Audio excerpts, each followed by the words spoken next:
Nah, ini guys, burung apa namanya ya? Namanya burung gagang bayam timur. Ya, lihat nih kakinya. Kakinya tinggi banget nih. Jadi burung ini ya namanya burung gagang bayam timur. Nah, ini biasanya mereka itu hidup di rawa-rawa ya, nyari ikan gitu, nyari ikan, nyari ya ikan kecil lah, misalnya terus serangga apa namanya, eh ya hewan-hewan kecil lah yang ada di ini, di apa namanya, di rawa-rawa gitu ya, di air itu.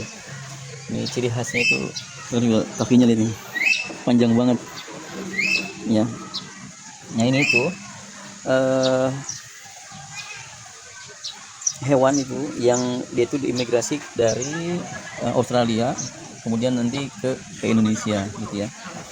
Nah mereka itu yang unik, lebih uniknya lagi, mereka itu punya perilaku yang unik ya. Mereka itu akan pura-pura cedera kalau ada ketemu musuhnya ya, untuk melindungi sarangnya gitu ya.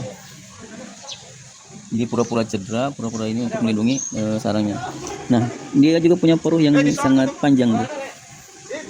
Ini sangat panjang, luar biasa. Burung gagang bayam timur. Oke, terima kasih teman-teman.